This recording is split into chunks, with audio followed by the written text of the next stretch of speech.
As noites de Whitechapel nunca foram tão perigosas. O rastro de sangue deixado por ele marcou uma cidade inteira e ganhou destaque internacional. O misterioso Jack, o Estripador, estava às soltas pelas ruas. Está certo que ele não foi o primeiro serial killer a ser identificado, mas a mídia colaborou para a externalização e visibilidade desse caso, de modo que ele se tornou famoso, marcando não apenas a história com seus crimes, mas também a cultura pop. Entenda agora a história de Jack, o Estripador, logo depois dos recadinhos, e a gente já volta.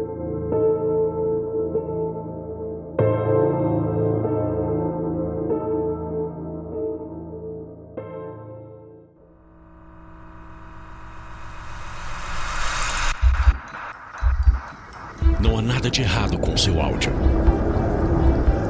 Adentramos agora através dos seus sentidos. Estamos preparando você para o que vai acontecer nos próximos minutos. Além do que conhece por tempo e espaço, o contato com algo além. Não conte para ninguém e nunca olhe para trás, pois este é Mundo Freak Confidencial.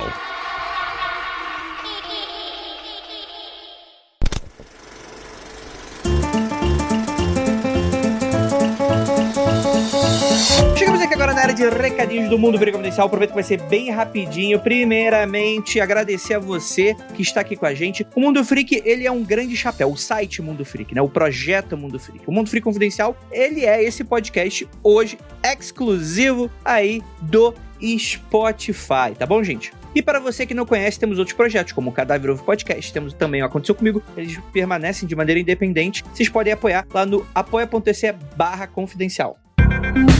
E agora, você está preparado para outubro? Anota aí que horror é o que não vai faltar! Agenda do mês de terror aí pra vocês. Segunda-feira, livros da Jay sobre criminologia, fantasia ou terror. Quarta-feira, Zuliana apresenta o Aconteceu no Insta, um programa com relatos assustadores dos nossos fãs e ouvintes, uma história por semana. Na quinta-feira, a gente tem aqueles Mundo Freak confidenciais sempre arrepiantes. E sábado, Freak Review com Ivy e Lucas sobre filmes, séries, jogos freaks. E para fechar a semana, aos domingos, lives especiais para o mês de terror com Gabi Larroca e Jay Carrilho aqui com a gente, ao vivo, no nosso Instagram. Lembrando a todos, nosso Instagram, @MundoFreak, tudo junto, bem facilzinho de achar. E também teremos lá, todo dia, #31 Dias das Bruxas. Uma série de posts com indicações de filmes de terror. Então, galera, vai lá, corre pro nosso Instagram que vai estar bombando. E tem mais. Lives da Twitch com Rafael Jacaúna, RPG, todo dia do mês de horror. twitch.tv/jacafreak. Lives da Twitch também com Juliana. Aulas de alemão especial de terror. Falando sobre Halloween na Alemanha, jogos e muito medo. twitch.tv/ponzuzuju. Lembrando a todos que todos os links vão estar aí no post. É claro, siga as nossas redes sociais, não apenas o Instagram que eu mencionei, mas também o Twitter. twitter.com/mundo_freak. Você acha aí todo o nosso conteúdo. Anúncio de quarentena.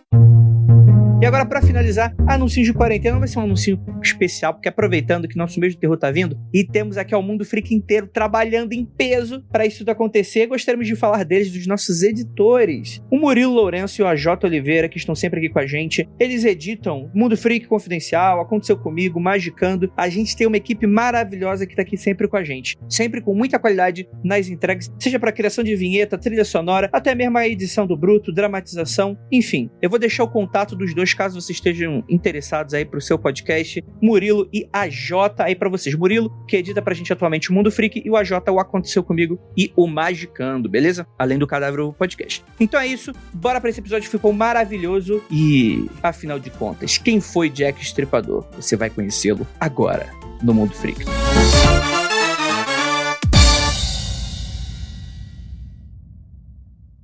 Join me, 48 Hours correspondent Erin Moriarty, on my podcast, My Life of Crime, as I take on true crime investigations like no other. This season, I'm looking into the labyrinth of crime and secrets within families. I'm cutting straight to the evidence and talking to the people directly involved, including investigators and the families of victims. Listen to My Life of Crime with Erin Moriarty wherever you get your podcasts.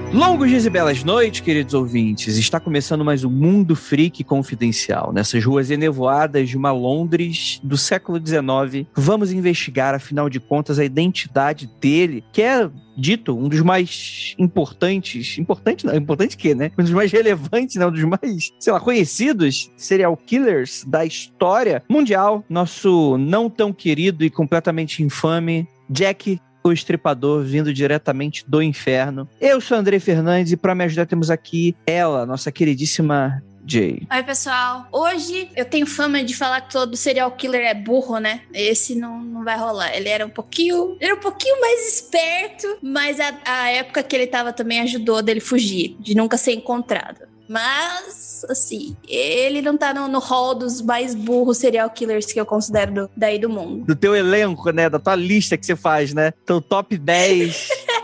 Top 10 serial killers mais burros, acho que passa de 10, viu? Mas o Jack the Ripper, ele era um pouquinho mais sagaz, mas a época que a gente tá, 1888, ele é um dos primeiros que sai pra mídia, ele é um dos primeiros, então fica um pouco mais difícil mesmo da polícia se inteirar no que tava acontecendo.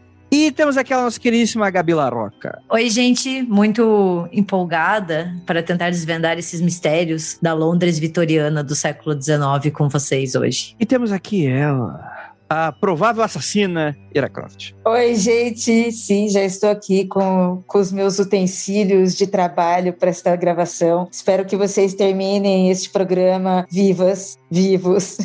Pois é, Jay, também concordo com você. E além do mais, a gente tem muitas informações manipuladas demais, muita coisa se perdeu, muita confusão. E até mesmo o fato de uma história como essa vira-se lenda, né? Também conforme as pessoas foram passando, né, uma para as outras, né? Então, virou uma fábula. Hoje, pessoas se confundem até se realmente existiu ou não. Isso aí, gente. Jack Estripador, ele é o pseudônimo, né, dado aí pela mídia inglesa, né, para o famoso serial killer que deixou um completo rastro de sangue em 1888 em Whitechapel, que fica em Londres. Esse pseudônimo teria tido sua origem advinda de uma carta enviada para a polícia que o assassino se denominava como Jack o Estripador. E para você que não sabe, apesar da gente hoje viver num mundo completamente em que a violência está entranhada no nosso estilo de vida, né? Isso ele, infelizmente, não apenas nas questões de segurança pública, mas também no nosso entretenimento. Somos pessoas muito mais suscetíveis ao estímulo da violência do que era uma pessoa do século XIX. Mas mesmo assim, os crimes de Jack o Estripador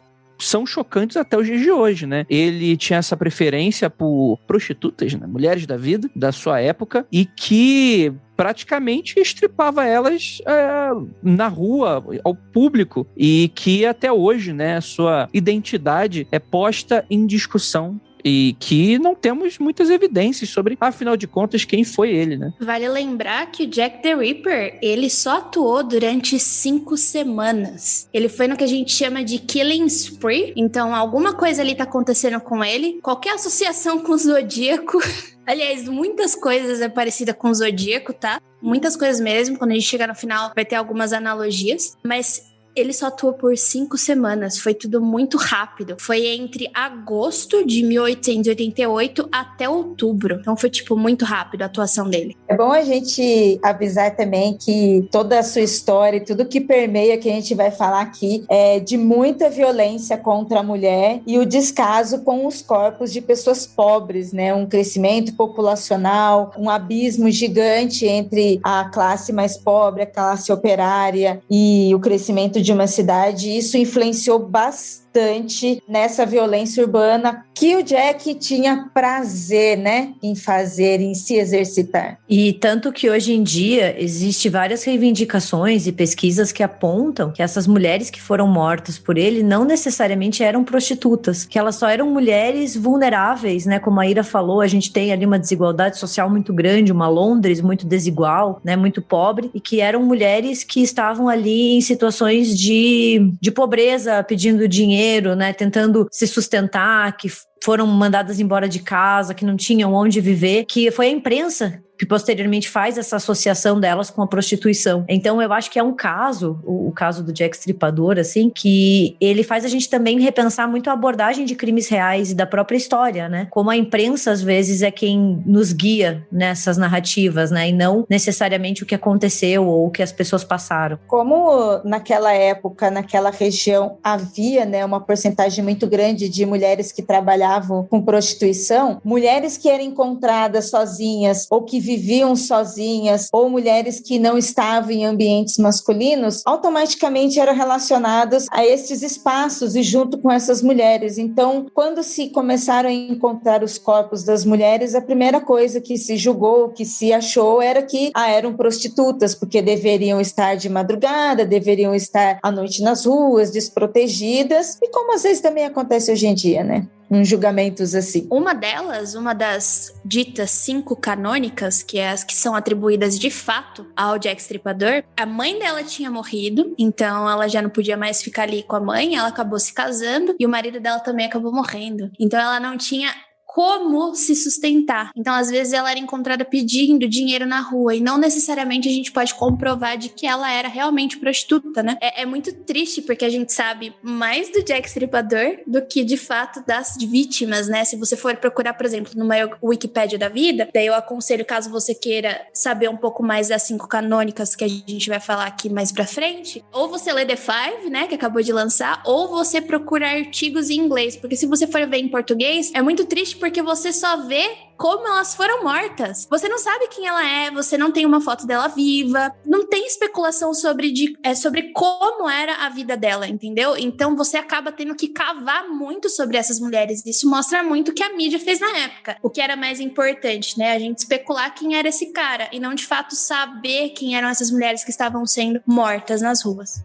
E é interessante porque essa falta de evidências cria das mais variadas hipóteses, né? Eu acho que a Jay acerta muito no início do programa, na apresentação, quando ela fala que era alguém talvez um pouco acima da média, mas não era que ele era tanto, talvez, porque a falta de lidar com esse tipo de criminoso, né, ou com essa forma de matar, quer dizer, é aquela história, né, toda placa tem uma história, significa que alguém precisou fazer uma merda pra alguém fazer aquela placa ali, né, então você imagina que numa Londres em que podiam existir crimes, racismo, xenofobia, coisas dentro desse cenário, esse tipo de morte não era algo comum, né, e é algo que não é comum, inclusive, sei lá, dependendo da região que você tá hoje, às vezes até o dia de hoje, você tem um tipo de assassinato como esse, então você não tá esperando, você não tem método de abordagem, né? Você não tem um procedimento para fazer, né? Para você instruir as suas forças policiais, por exemplo, para uma investigação, os detetives locais, ou então até mesmo como informar a população, como se proteger, né? Evitar certos horários, né? Fazer certas políticas públicas da pessoa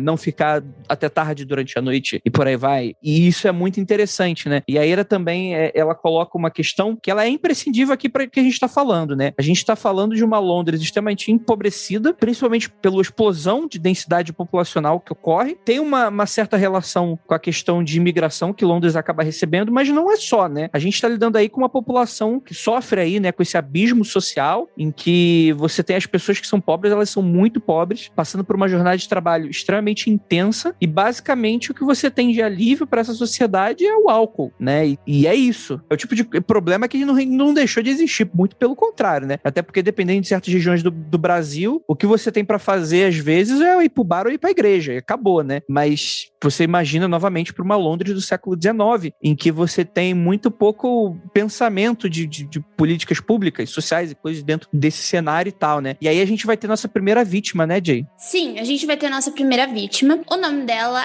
é Marianne Nichols. Antes de tudo, eu queria pegar um gancho que você falou, André, que é muito importante pra gente começar já a entrar um pouco na psicologia do Jack the Ripper, que é o fato do alcoolismo, né? Todas as 5 canônicas, elas tinham problema com álcool. E isso, assim, é um ponto muito importante. Por quê? Por que o Jack the Ripper, ele tava atacando mulheres sozinhas, vulneráveis, e que tinham problema com álcool, se apoiavam no álcool, né? Então, primeiro, por que ele se focava nessas, entre muitas aspas, prostitutas? Porque ele se achava no direito de livrar a sociedade desse mal. Ou também porque ele tinha alguma espécie de urgência de matar mulheres que eram alvos fáceis. Só que essa segunda explicação, ela é bem simplista, e a gente tem que concordar um pouquinho que o Jack the Ripper, ele é muito mais complexo que isso, e que ainda entramos em uma outra teoria. Por que ele atingia essas mulheres em específico? É porque a gente tem uma parte da psicanálise, da psicologia, que eu não consegui traduzir para o português, porque eu não sou psicanalista,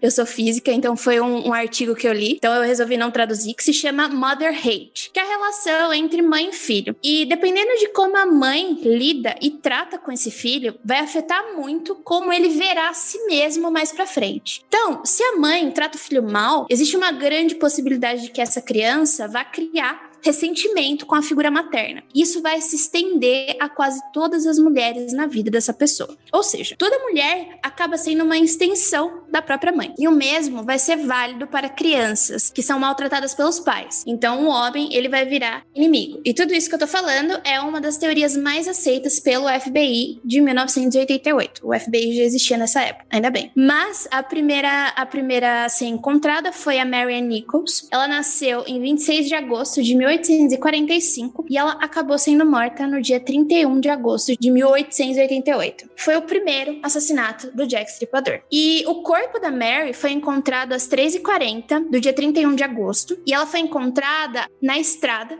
perto de um estábulo, que hoje é chamado de Donward Street, com 2 cortes profundos no pescoço, quase separando a cabeça dela. E o abdômen, ele foi mutilado por cortes intensos e irregulares. Algumas fontes, elas dizem que a vítima, de novo, tinha esse apoio no álcool e que ela era prostituta. Mas nada confirmado, porque a região que a gente tá ali de Whitechapel é muito pobre, tem muito crime ali, então a gente não sabe de fato qual é o histórico de cada um naquele momento. E também, assim, eu vou reforçar a indicação da Jay do The Five, que é da Halle Rubenhold, né? Porque ela faz um trabalho de resgate histórico dessas 5 vítimas canônicas do Jack Stripador. E é muito bacana porque ela até situa a vida delas antes delas virarem vítimas desse crime. E a Marianne é uma que ela fala como ela tinha uma situação de pobreza e de como ela sai de casa, deixa os filhos pra trás e dela não tem onde morar. Então ela fica extremamente vulnerável, né? O próprio contexto das casas que essas mulheres passavam, onde elas tinham que trabalhar para poder dormir à noite. Então, assim, é uma situação de pobreza extrema, e daí parece também que elas estão no lugar errado na hora errada e encontram esse assassino. Mas eu acho muito bacana ler o livro, o The Five, pra gente entender a vida delas antes, né? E conseguir ver elas como sujeitas das próprias histórias e das próprias mortes, né? É que a Gabi falou uma coisa muito interessante, que é sobre as casas que existiam ali em Whitechapel. Elas eram assim, elas possuíam um cômodo que você dormia ali, você comia ali, você fazia tudo ali. E muitas dessas mulheres, elas não conseguiam pagar, porque era muito caro. Então, tipo, elas não tinham um emprego fixo, elas precisavam de dinheiro e elas não tinham um lugar pra dormir. E geralmente, esse um quarto não era um quarto individual, era um quarto que você dividia com outras pessoas. Então, é absurdo, é literalmente absurdo. E estamos falando de uma sociedade moralmente julgadora, né? Então, as mulheres, as vítimas, elas foram vítimas 2 vezes, né? Elas são vítimas do Jack e são vítimas da sociedade na própria busca, né? Por ele, pelo assassino, né? A forma que os corpos são encontrados, além de toda essa pobreza, dessa miséria, dessas pessoas, né? A violência em que os corpos sofreram, né? A violência em que essas mulheres sofreram, né? Não eram crimes comuns, né? Então eles começaram a chamar a atenção por causa disso, ainda assim perdido em tantos crimes que estavam acontecendo ali. E depois esse julgamento moral sobre elas, né? Se é uma região que já são encontradas várias pessoas mortas em crimes variados, e aí esses corpos são mulheres, e aí você encontra em pedaços, né? A princípio as pessoas vão encontrar e vão dar por perdido, não é nada, mais um que tá ali. E aí quando se encontra essas mulheres, passam novamente pelo julgamento das pessoas que deveriam estar tentando protegê-las, sua história, né? Buscando sobre elas. Uma coisa que não se muda, né? Esse julgamento moral e essa forma forma de se buscar soluções, tentar investigar e até chegar em julgamentos, né? Eu estava assistindo a minissérie da Netflix sobre a Elise Matsunaga, né? De como as coisas andaram, como as coisas foram levadas, né? Desde a narrativa da mídia, desde o julgamento do corpo, o julgamento da situação, o julgamento deles, né? O julgamento teve a participação de um padre e ritualístico, assim, né? Dentro da Igreja Católica, que foi até a casa deles para verificar e inspecionar se eles estavam vivendo moralmente de acordo, sabe? Eu vi aquilo, eu fiquei assim, eu não acredito que eu tô vendo isso, gente. Eu não acredito. Nós estamos em 1800, eu estou vendo um padre julgando a vida de um casal, um crime através da vida de um casal, assim. Mas nesse caso ela matou mesmo, né? Antes mesmo da segunda vítima, a gente começa a ver algumas características muito intrínsecas do Jack the Ripper, é que ele começa a mandar cartas. E o que a mídia faz? A mídia, ela começa a divulgar essas cartas. Então é aí que a gente já começa com a lenda Jack the Ripper começar a surgir, né? A primeira carta que ele manda é uma chamada Dear Boss, que é onde o termo Jack the Ripper aparece. Antes ele era chamado de outra coisa, não tenho certeza o que era, mas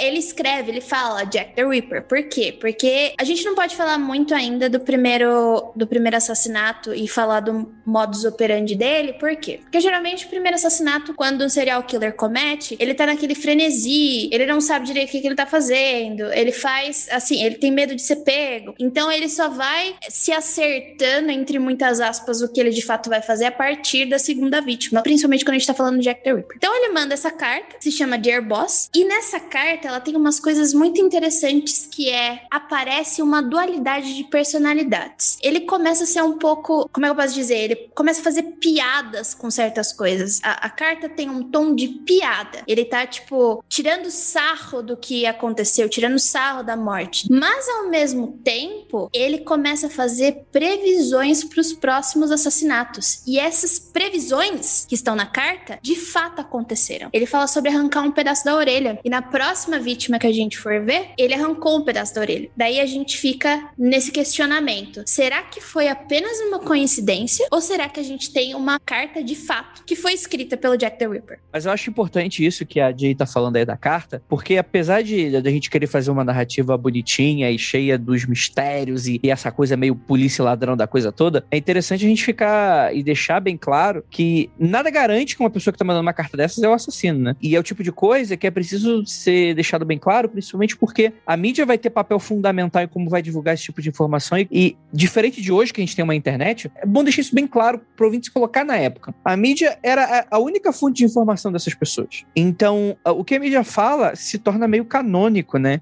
E isso é problemático, né? Porque começa a se retroalimentar. Então, se você tem uma mídia falando sobre isso, naturalmente você vai chamar a atenção de pessoas que às vezes não têm relação com aquilo, mas que elas querem chamar atenção, que elas querem debochar, que elas querem, sei lá, às vezes até podem concordar com o assassino, por exemplo, né? Tipo assim, não, tem que se livrar mesmo, da ralé, coisa desse sentido. Então, é o tipo de coisa que dentro de uma investigação é preciso ser levado a sério, né? Não, e eu acho muito interessante isso que o Andrei fala, da gente se situar na época, né? Porque hoje, no século XXI, a gente tá tão acostumado a ter várias fontes de informação que a gente consegue ter essa checagem de fatos. E naquela época, o que o jornal falava era basicamente verdade. Então, quando eles trazem essa carta, ou quando eles criam, porque são eles que criam, é a mídia que cria esse monstro, né, que é o Jack Stripador, as pessoas ficam com medo, né? Você cria esse pânico e não existe muito como você separar o que é verdade e o que não é. Então, são contextos muito diferentes, são até sensibilidades muito diferentes das nossas. Então, às vezes fica até um pouquinho difícil entender, mas é importante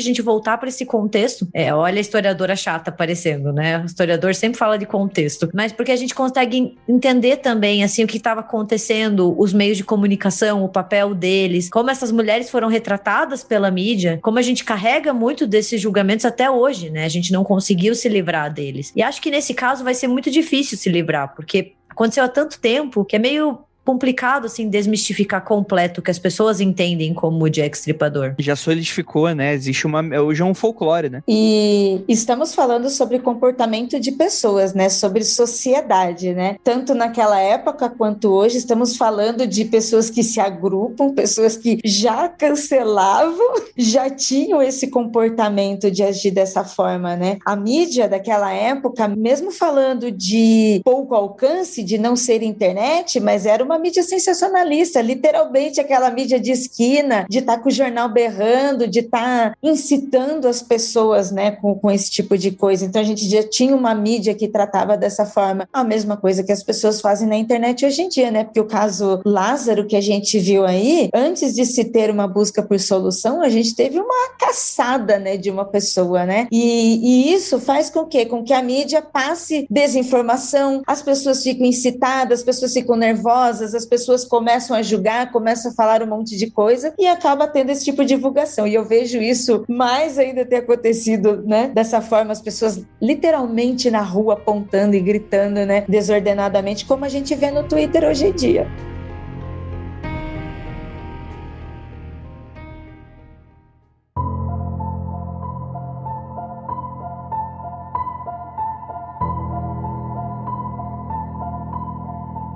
Então, a segunda vítima, ela é chamada de Anne Chapman. Dessa eu sei um pouquinho mais. Eu sei que ela tinha 3 filhos. E o primeiro filho dela, acho que a filha, acabou morrendo. Eu lembro que ela criava os filhos sozinha. Não lembro direito o que aconteceu com o marido dela. Mas naquela época, né, gente, tava complicado pra todo mundo. Não só pra as mulheres, mas os homens também. Não tinha emprego, vivia bebendo. Então, era muito complexo, ainda mais se você tinha filhos, né? Então, a Anne Chapman, ela nasceu em setembro de 1841 e foi morta no dia 8 de setembro de 1888. O corpo foi encontrado às 6 da manhã de um sábado e ele foi encontrado no quintal de uma casa. A garganta apresentava 2 cortes profundos, o intestino havia sido removido e posicionado sobre seus ombros, e parte do útero também havia sido removido. Segundo o médico da polícia, foi utilizado pelo assassino uma faca de aproximadamente 15-20 centímetros e os cortes indicavam que ele possuía conhecimento sobre a anatomia humana. Então, aqui a gente já pode falar um pouquinho sobre o modus operandi do Jack the Ripper.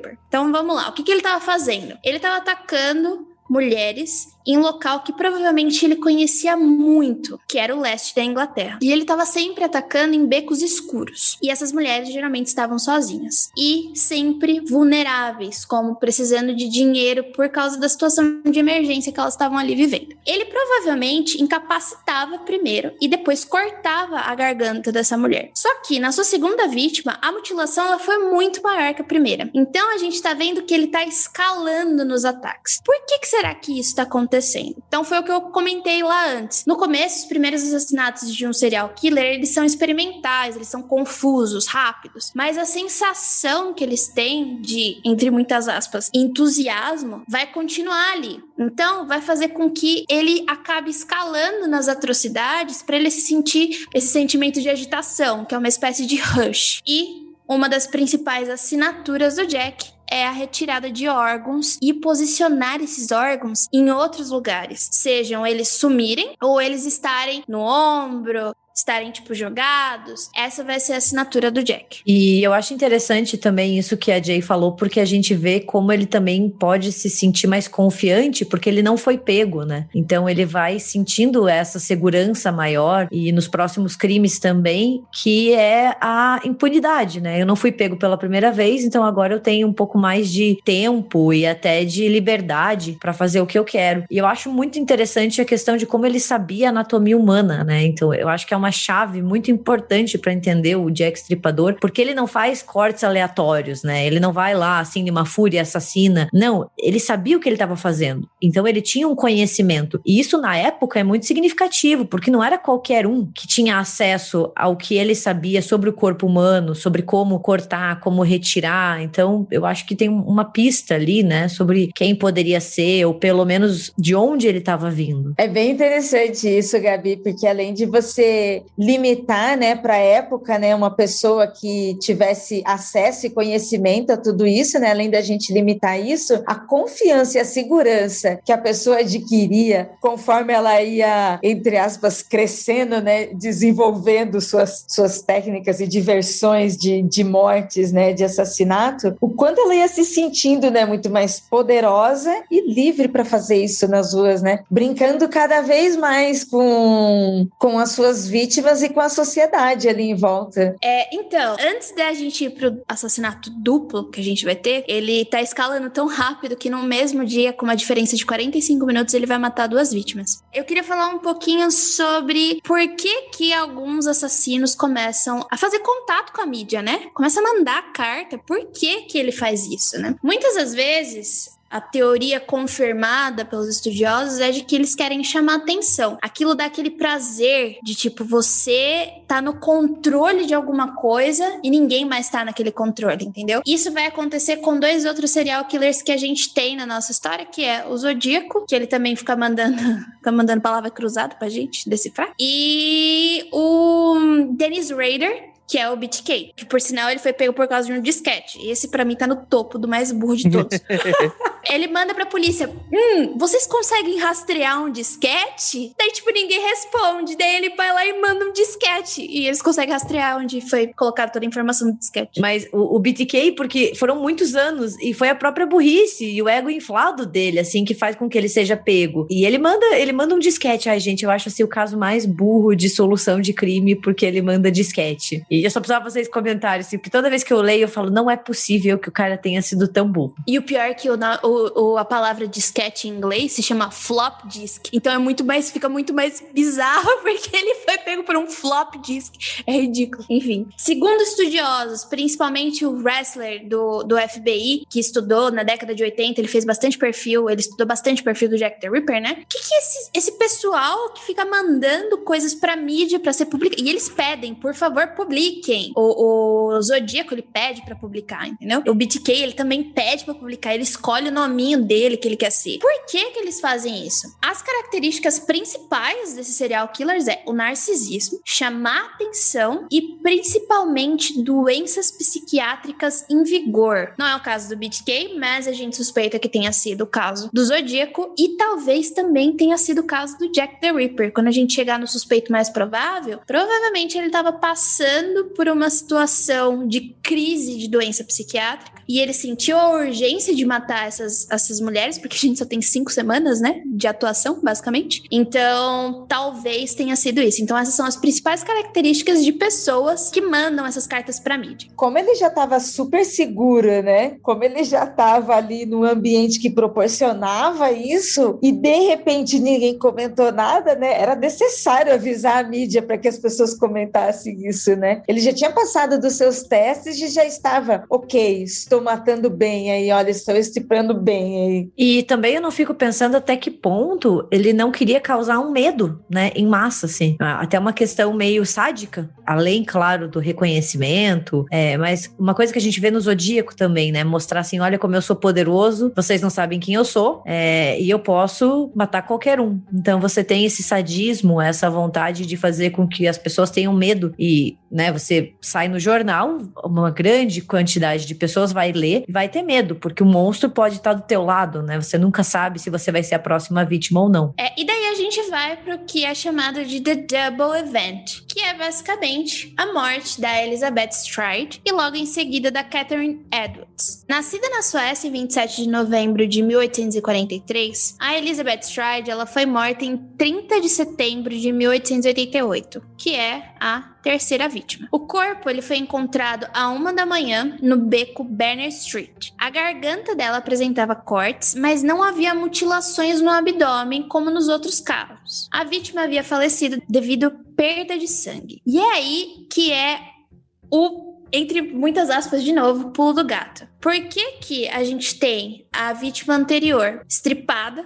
com muitas assinaturas do Jack, e porque essa, a gente só tem um corte limpo, feito literalmente pra matar e muito sangue no chão. É isso que a polícia vai observar. Nossa, foi muito rápido e só tem esse corte aqui. Será que ele tava com pressa? Ou será que ele ouviu gente chegando e ele teve que fazer essa morte mais rápida do que ele precisava? Então a gente fica, putz, será? Então, quando encontram ela, logo em seguida, depois de 45 minutos, a gente tem o corpo da Catherine Edwards, nascida em 14 de abril de 1842, na Inglaterra. Ela foi morta no dia 30 de setembro, no mesmo dia. O corpo dela foi encontrado em Mitre Square, em Londres, pouco tempo depois do corpo da Stride. O rosto da vítima tinha sido desfigurado e a garganta foi mutilada. O abdômen apresentava um corte longo e irregular, e o rim esquerdo havia sido retirado, juntamente como parte do seu útero. E é aí que a gente vê, olha, ele estava se preparando para alguma coisa e ele não teve tempo de terminar essa coisa com a outra vítima. Então ele foi lá, encontrou mais uma vítima e fez o que ele tinha planejado para fazer. E é por isso que ele matou numa grade de tempo muito menor. E é por isso que eles chamaram de double event, porque ele estava pronto. Ele, olha, eu quero fazer isso, mas alguém estava muito próximo dele. Ou seja, podiam ter pego Jack the Ripper na terceira vítima, e a gente não precisava ter uma quarta e nem uma quinta, mas não foi isso que aconteceu. E para completar, o safado vai lá e manda explicando detalhadamente o que aconteceu nos dois crimes. É muito detalhado. Chama The Saucy Jack, que é traduzido mais ou menos pra Jack o Atrevido, sabe? Escrito em caneta vermelha, explicando com detalhes. É muita arrogância. É muita arrogância, muita segurança e cheio de si. Esse cara, mesmo com todas as informações que a gente tem perdida ao longo da história, e até mesmo desde aquela época, ainda assim você consegue tirar o perfil arrogante dessa pessoa, não só brincando, mas assim, criando um domínio ali, sabe, neste espaço ali na cidade, sabe, criando assim um poder, sabe, imagina essa pessoa tá na janela assim da casa dela, do prédio, né, porque deveria ser alguém que tinha um poder aquisitivo ao conhecimento e sabe, vendo assim a cidade, vendo assim o local e sabe, essa ganância de poder. Sabe qual é a pior, Ira?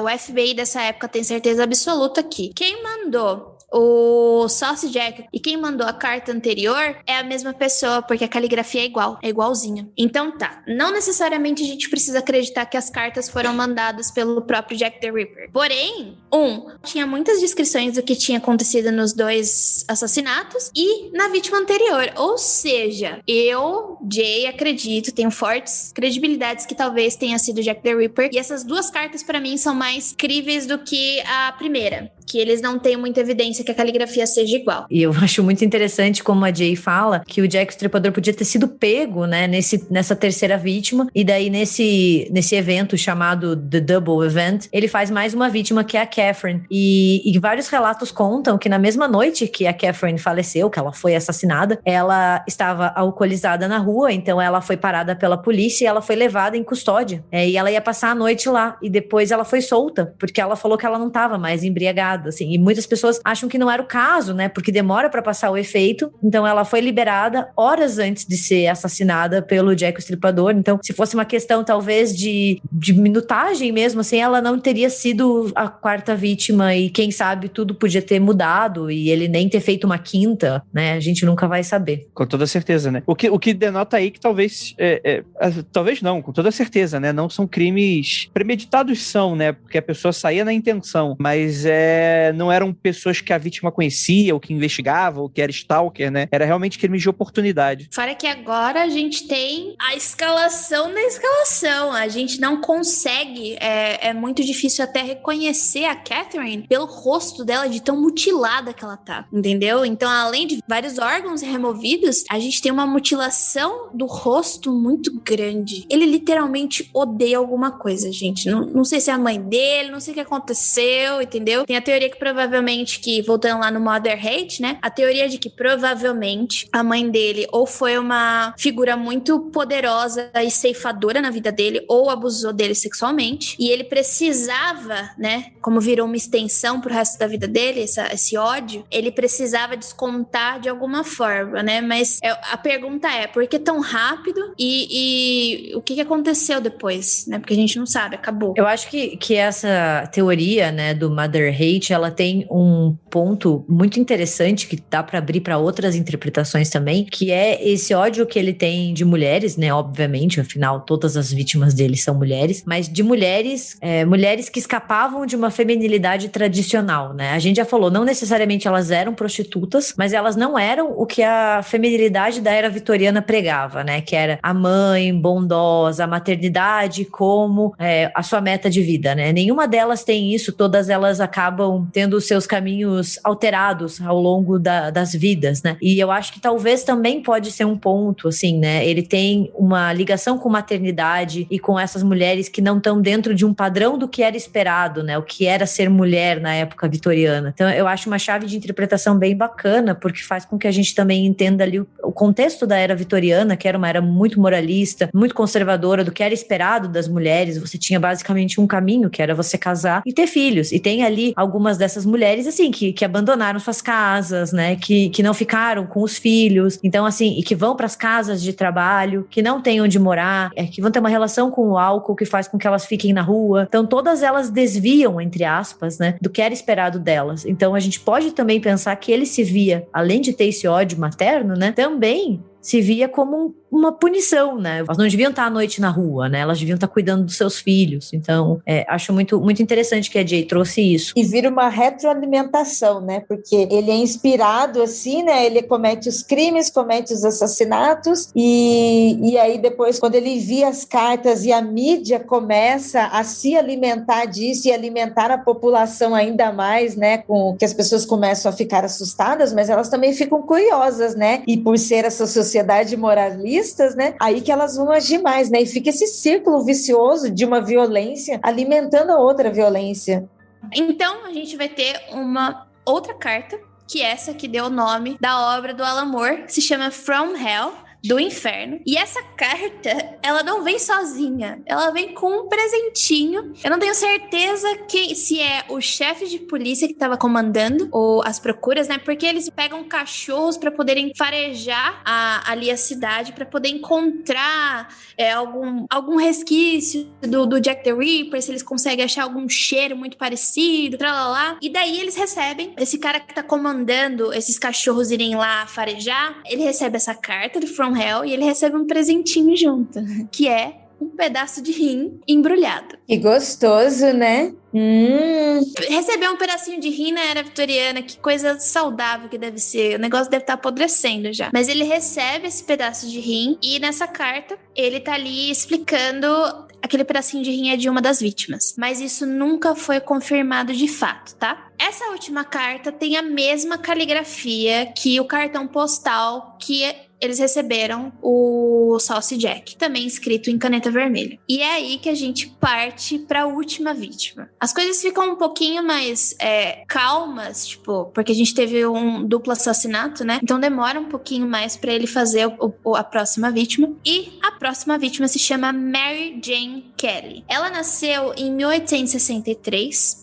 E provavelmente ela era irlandesa. Eu vi em muitos artigos que ela de fato era irlandesa e migrou pra cá. A mãe dela, eu acho que morreu e veio pra cá. Ela foi morta no dia 9 de novembro de 88. Foi a nossa quinta vítima. O corpo foi encontrado em sua cama, no quarto onde ela vivia. Acredita-se que pelo assassino dispor de tempo suficiente, cometeu inúmeras atrocidades com a vítima. Aqui a gente tem de novo uma mudança do modus operandi dele. Ele só atacava as pessoas ao ar livre. Agora ele teve a audácia de pegar uma dessas mulheres e ir pro próprio quarto dela e fazer esse tipo de coisa com ela. Eu vi em alguns artigos que eu li que foi mais ou menos assim. Ela tinha se encontrado com um moço, daí eu não tenho certeza se eles eram amigos, mas as pessoas que moravam ali naquele lugar falaram que ela ficou cantando por meia hora pra ele. E depois disso, ela foi encontrada de novo passeando nas ruas. E quando ela voltou de novo pra casa dela, os vizinhos ouviram um grito. E aí que a gente fala da displicência dos vizinhos, né? Ouviram um grito, mas eles falaram assim, é uma coisa muito comum que acontece por aqui. A gente então nem ligou pro que tava acontecendo. Poxa, moço, pelo amor de Deus. Pra gente ver, né, como que era a violência no lugar, né? A gente falou várias vezes isso aqui no programa, nos repetimos, mas é porque é o foco principal desses crimes, né? Além do crime individual em si de cada uma delas, mas o crime que a sociedade tá estava vivendo ali naquela época? Alguém gritou, eu não vou fazer nada.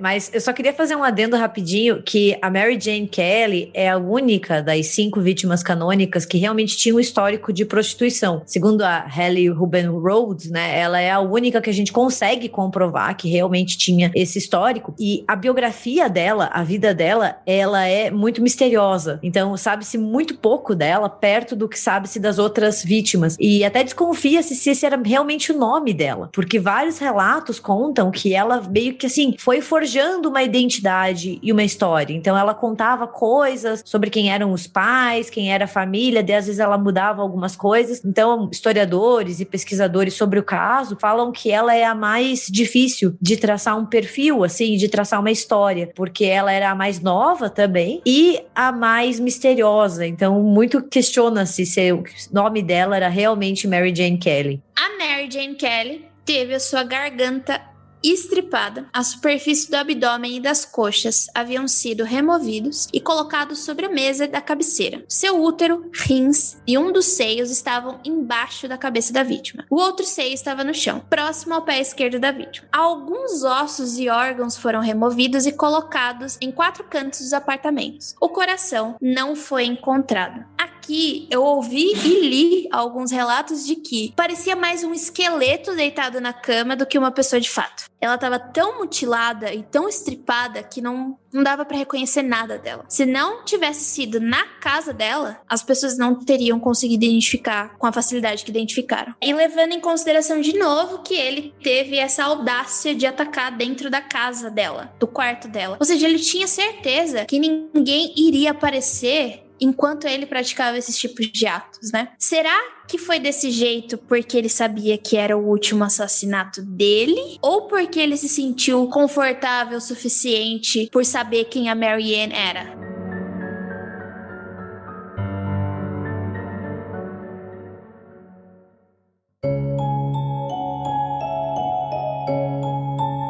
Bem, a partir daí a gente vai ter uma série de linhas de investigação que a polícia vai fazer na época, né? Os arquivos policiais sobre esses assassinatos de Whitechapel foram mantidos, inclusive, até hoje, né? E oferecem uma visão detalhada de como funcionava o procedimento investigativo durante a era vitoriana. Lembrando que existem outros assassinatos e outros crimes cometidos atribuídos ao Jack Stripador, mas que você não sabe exatamente se a autoria é mesmo dele. São ligados porque alguns deles apresentam parte do modus operandi dele, mas ao mesmo tempo parecem ainda muito distantes, assim, né? Não parecem crimes tão distantes assim, né? Na época, mais de 2.000 pessoas foram interrogadas, quase 300 foram investigadas e pelo menos 80 delas foram detidas. Essa investigação ela foi conduzida pela Divisão Criminal do Departamento de Investigações da Polícia Metropolitana de Whitechapel, que foi encabeçada pelo detetive e inspetor Edmund Reid, né? E depois do primeiro assassinato, né, vários detetives foram colocados no caso, e inclusive um grupo de cidadãos voluntários chamado de Comitê de Vigilância de Whitechapel começou a patrulhar as ruas procurando indivíduos suspeitos, em parte por causa da insatisfação com esses esforços populares, né? Algo que é bem comum para esse tipo de crime, né? E, de certa forma, as leis investigativas elas se tornaram bastante comuns de se atribuir a médicos, cirurgiões e açougueiros, pelo, vamos colocar assim, familiaridade com o tipo de crime, né? Por motivos óbvios. Em um relatório do inspetor Swenson confirmava que 76 dos profissionais desse tipo que eu acabei de falar foram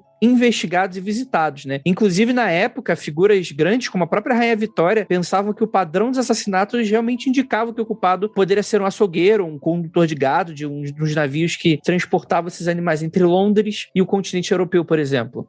O Whitechapel ficava próximo às docas, era comum esse tipo de navio de gado ficasse atracado das quintas às sextas-feiras. Isso, de certa forma, parece, se a gente fosse chutar que pudesse ser isso mesmo, né, poderia indicar porque que ele nunca mais foi pego, né? Talvez o navio dele possa ter partido e coisas nesse sentido. Mas a ideia é que teve muita gente, né, que foi detida e que a gente não conseguiu provas até hoje, né, com relação a isso. No final de outubro, o cirurgião da polícia, o Thomas Bond, não o James, foi questionado sobre qual seria a opinião dele com relação às habilidades cirúrgicas e conhecimentos médicos do suspeito, né, e a análise dele é um dos mais antigos perfis de criminosos que se tem notícia. Então, abre aspas, o que ele fala? Todos os 5 assassinatos, sem dúvida, foram cometidos pela mesma mão. Nos 4 primeiros, as gargantas parecem ter sido cortadas da esquerda para a direita, sendo que, no quinto caso, a gravidade da mutilação faz com que seja impossível dizer a direção que o corte fatal foi feito. Porém, sangue arterial foi encontrado em esguichos na parede, próximos de onde a cabeça da mulher deveria estar encostada. Todas as circunstâncias envolvendo os assassinatos levam-me a formar a opinião de que mulheres deveriam estar deitadas quando foram assassinadas. E em todos os casos, a garganta foi a primeira a ser cortada. Ele, inclusive, o doutor, né, ele era um forte opositor da ideia de que o estripador teria qualquer conhecimento científico ou anatômico, né? Ou mesmo, abre aspas, um conhecimento técnico de um açougueiro ou um abatedor de cavalos. Na opinião dele, o assassino seria um homem de hábitos solitários, sujeito a ataques periódicos de mania homicida e erótica, segundo ele. E as mutilações possivelmente indicavam a existência de satiríase, né? Que seria um tipo de hipersexualizada hoje conhecida, né? Como um diagnóstico clínico usado por profissionais de saúde mental para descrever uma libido extremamente frequente ou repentinamente aumentada. Satiríase seria o nome dado quando essa condição ocorria em homens, ninfomania quando ocorrida com mulheres. Então ele tinha essa opinião bem forte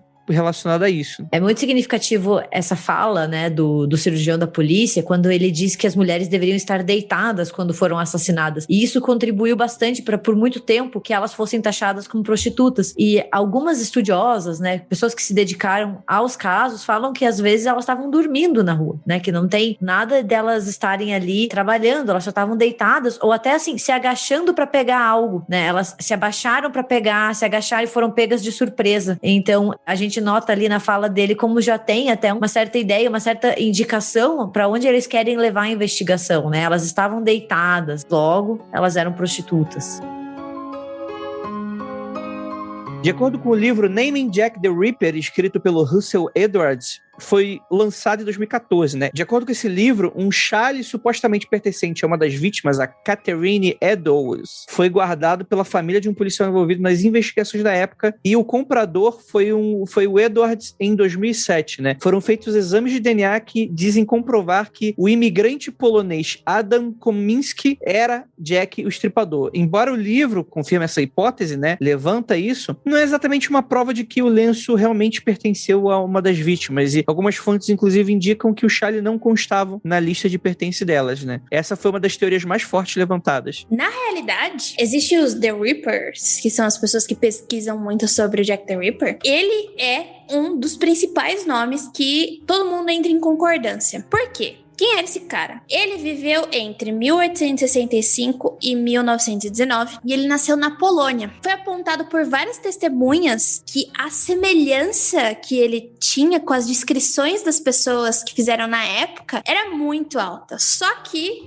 olha, bate descrição. Quando ele era colocado na frente das pessoas, as pessoas não conseguiam confirmar. O Kominski, ele também tem muitas características de perfil assassino que foram feitos posteriormente, né, pelo John Douglas e o Ressler, que é a falta de emprego fixo e a morte do pai quando ele tinha apenas 8 anos. Kominski, por ele ser imigrante de 23 anos de origem polaca, ele chegou a Londres na década de 1880. O inspetor-chefe, o Donaldson, que estava ali liderando a investigação, ele tinha registrado o nome do Kominski. Só que tinha um pouco de preconceito ali, né? Porque ele falava assim, ele é da baixa classe judaica, polonesa, tá vivendo ali em Whitechapel, a gente vai colocar ele ali. Então, o nome dele foi colocado, mas não foi analisado muito a fundo. Então, ele foi mais pela questão do preconceito da época. Tá? A sua ocupação, que foi listada nos documentos, era de que ele trabalhava como um barbeiro em Whitechapel e ele estava fugindo da perseguição na sua terra natal, que estava pelo controle russo na época, né? O que a gente sabe é que ele teve graves problemas psicológicos, provavelmente esquizofrenia, e ele sofria de alucinações. E ele também era descrito como misógino. O que a gente sabe das notas do Kominski é que ele tinha um grande ódio pelas mulheres e tinha muitas tendências homicidas. Ele mais tarde foi internado em uma sequência de manicômios, onde ele morreu no hospício aos 53 anos, pesando apenas 44 quilos, depois que ele contraiu gangrena na perna. E é aí que a gente consegue fazer uma análise de DNA com o Russell Edwards, né? Mas esse é o principal pessoa, é o nome que mais aparece quando a gente fala do Jack the Ripper. Só que também tem algumas teorias de que o Jack the Ripper era uma mulher. Eu não sei se vocês já ouviram isso. Não. Essa pra mim é a mais curiosa. Pra mim não bate, obviamente. Nossa, eu nunca ouvi teoria. Eu só vi em fábula, né? Porque como a gente falou, muitas pessoas criaram sobre isso, mas eu não sabia que tinha teoria, não. Não, tem uma teoria e o nome dessa mulher é Elizabeth, também conhecida como Lizzie Williams. Ela era esposa do Sir John Williams. Na realidade, ela nunca foi suspeita pela polícia de fato. Só que tem um livro chamado Jack the Ripper, The Hand of a Woman, do John Morris, que vai levantar essa hipótese de que a Lizzie, ela matou as 5 mulheres e retirou seus úteros por inveja. Por quê? Porque ela tava presa num casamento ruim e por causa do dinheiro ela não podia ter filhos de fato, né? O John Morris, que também disse que o marido da Lizzie tava tendo um caso com quem? Com uma das 5 canônicas, a Mary Jane Kelly. E por isso ela foi a última a ser morta e a que mais foi mutilada. Eu não acredito muito nessa teoria, eu tenho quase certeza que o Jack the Ripper foi um homem. Certeza absolutíssima. Mas eu achei super interessante acharem que era uma mulher, né? Interessante, né? Eu acho bem interessante, mas pra mim o que me pega ali é falar que ela matou por inveja, sabe? É muito o estereótipo da mulher invejosa, é muito a mão que balança o berço, sabe aquele filme de 92? Que é, eu vou me vingar daquela mulher que ela tem tudo que eu quero, sabe? É um estereótipo bem problemático quando a gente pensa nele, assim, né? Eu consigo ver muito mais o Jack Stripador como um homem, mas é interessante, assim. E nesse caso, né? Até estranho, né? Nossa, sim, porque nós vamos ter inveja de mulheres sofrendo violência de gênero, sofrendo ali por extrema pobreza, né? Por pessoas que estão pobres, estão com muitas doenças, né? Estamos falando de pessoas jogadas na rua, sim, porque nós vamos ter invejas dessas situações, né? Tipo, é da inveja de ser mãe, né? Pelo menos das viúvas negras que eu já vi, das mulheres que matam, elas querem ter o que os homens têm, elas querem ter o mesmo reconhecimento e a mesma quantidade de dinheiro, por exemplo, que os homens têm, e ela não consegue ter por N motivos, ou enfim, cada uma tem o seu motivo. E não porque não consegue ter filho, é muito estereótipo do homem achar que a mulher quer aquilo, né? E não o contrário. Cara, uma das teorias mais... A gente vai pro nível conspiratório da coisa toda, né? É quando a gente vai falar sobre o quadrinho do Inferno, do Alan Moore, que gerou aquele filme horrendo com o Johnny Depp, que é horrendo, não procurem esse filme, ele é muito ruim mesmo, mas fica aqui a recomendação de leitura que, apesar de ser bastante fantasioso e ser suportado por uma hipótese que eu acho muito fraca, mas é muito deliciosa de você acreditar nela, né? É muito tentador você acreditar nela, ainda assim é um HQ muito divertido. Eu ia recomendar esse quadrinho também, principalmente porque mesmo o Alan Moore misturando fantasia com realidade, ele fez uma pesquisa muito aprofundada para isso. E uma das coisas muito legais que eu curto nas obras do Alan Moore é que, normalmente nos seus quadrinhos, ele também coloca muita explicação sobre aquilo que ele utiliza de base e referência para suas próprias fábulas, para suas próprias histórias fictícias. E no Inferno ele fez isso também. Ele tem toda a história ali, tem toda a sua teoria, a sua hipótese, né, cabeça de Alan Moore, mas ele também levantou uma pesquisa bem interessante, então ele aponta os pontos que são da história mesmo. Então é interessante para quem quiser ler e saber o que é fantasia que ele colocou e o que ele utilizou de referência como verdade. E vindo dele, sim, é muita pesquisa. E é um quadrinho bonito, né, gente? Pelo amor de Deus. Eu não sou muito fã de quadrinho preto e branco, mas é um quadrinho bonito. Eu nunca li, que absurdo, tô me sentindo muito herege. Eu na verdade, eu fui evangelizada por um colega meu na faculdade. E eu falei assim, não, porque eu ouço muita coisa, eu leio muita coisa sobre serial killer, lá. E você já leu do Inferno? Eu falei assim, eu não gosto de quadrinho, né? Aquela pessoa, eu só leio livro. Você acha que eu sou nerdola, meu? Me indicando quadrinho? Eu não leio essas coisas. Só porque eu faço física, você acha que eu vou ler quadrinho? Daí ele falou assim, não, você vai ler quadrinho. Por isso que o Alan Moore foi a porta pras drogas, né? Porque daí eu fui ler Sandman, daí já foi, né? Enfim, ele, não, lê esse quadrinho aqui. Daí o primeiro quadrinho que eu li na minha vida, depois do Piada Mortal, foi o do Inferno. E, tipo, a experiência é muito legal, gostei bastante. É fantasioso, claro, mas tem muita pesquisa, como a Ira falou. Mas eu acho um quadrinho bonito, porque se você pega outros quadrinhos do Alan Moore, não é bonito, né? Desculpa falar, mas tem umas coisas que é feia pra caramba. Ai, Jay. Não, eu concordo com a Jay. Eu vou ficar quieta. O Alan Moore sempre sofreu com isso, tadinho. toda coisa que saía do âmbito super-herói era... E tem algumas coisas de super-herói que eu acho que é feio demais. Não é não, ele tem um ótimo trabalho, sim. Não, é desenho, Ira, ele não desenha. Não, mas eu gosto das pessoas que trabalham com ele e principalmente sobre essas informações que ele coloca, né? E pela fantasia não tem como, gente, é pra abraçar mesmo, sabe? Não, mas é porque ela é uma teoria que, apesar de super conspiracionista, ela foi muito forte durante alguns anos, né? Inclusive, não é nenhum spoiler que eu tô dando aqui daqui. Primeiro que isso já aconteceu tem bastante tempo, né? Essa história aí. Mas a ideia é que desde o início da HQ, você já sabe quem é o assassino, né? Que seria o Dr. William Gould, que ele seria o médico oficial da Rainha Vitória. Médico real. E você tem toda uma trama de conspiração de por que esse cara tava matando essas mulheres. É assim, a gente tá indo pra hipótese das prostitutas, né? Que eram prostitutas. Que é que um dos príncipes, ele tava fazendo a festa pela cidade, tava engravidando plebeias diversas, e a Rainha Vitória mandou o cara finalizar ali o serviço e silenciar quem tivesse envolvido ali no processo. Durante muito tempo foi uma das teorias, porque você coloca aí o fato de ser um cirurgião, né, uma pessoa que tinha o conhecimento médico da época, você envolve algumas das tretas da realeza que tinha, você envolve o fato de que, talvez por esse cara nunca ter sido pego, seja talvez porque ele seria um cidadão de alta classe, então isso sempre passou desapercebido das pessoas, né? Então isso indicaria algumas respostas. Eu acho essa teoria, essa hipótese, pouco real, porque pelo modus operandi desse cara, ele pegava muitas vítimas por impulso, na minha opinião. Muito de impulso não, de oportunidade, né? Era a pessoa que estava passando o momento. Parece muito pouco provável que essa pessoa realmente estivesse, talvez, seguindo essas pessoas, né? Sem falar que a quantidade de pessoas envolvidas nesse processo, isso nunca ter vazado até então, é muito estranho, né? Quer dizer, ele precisaria de todo um acobertamento. O Alan Moore resolve isso na HQ, porque o médico, além de ser médico real, né? Então você tem essa coisa aí dos privilégios, né? Você fala, pô, de calar a boca do pessoal usando poder e dinheiro, você tem o envolvimento com a maçonaria, né? Que dentro do quadrinho é colocado de maneira muito poderosa, assim, né? E a gente não tá falando daqueles velhos e citando o golpe de 64 aqui no Brasil, não. A gente tá falando de uma era vitoriana. E de uma higienização, né? Que ele apresenta bastante sobre isso, né? Sim.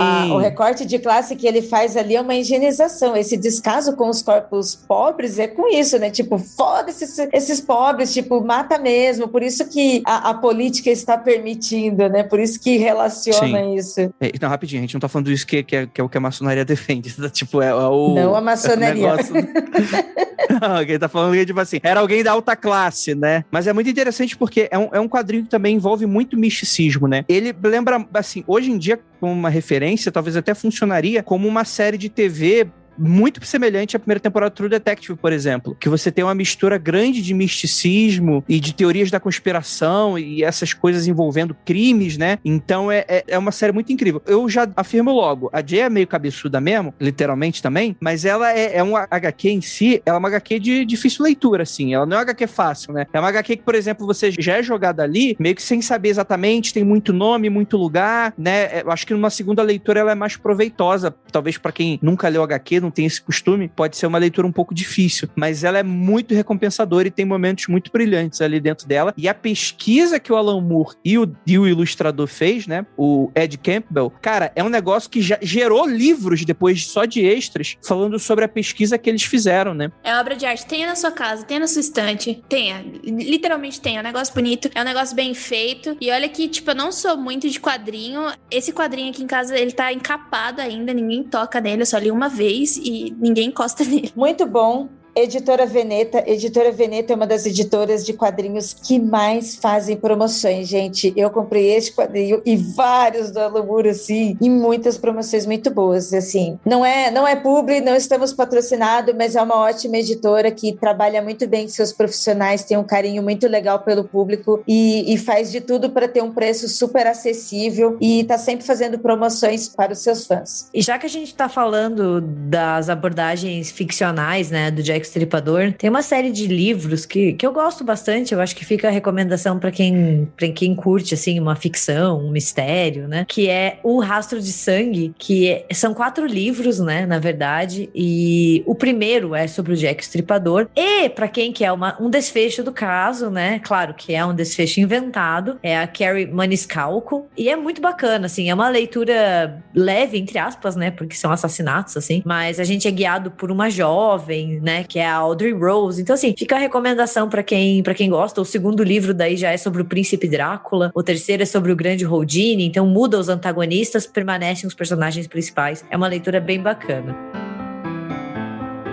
Então é isso, gente. Afinal de contas, quem era Jack o Estripador? Você tem uma teoria? Conta pra gente aí nas nossas redes sociais, nos comentários. E gostaria muito de agradecer essa mesa maravilhosa que completou aí, ensejou sobre esse assunto. Tô usando palavras difíceis que não fazem nenhum sentido dentro do contexto delas, mas que é muito bonito. Ser escritor é muito bom, que aí ninguém vai falar o contrário, que é diferente. Então é isso. Afinal de contas, quem era Jack o Estripador? Deixa aí sua teoria nos comentários. E é aquilo, não olhe para trás, pois o Jack vai te pegar.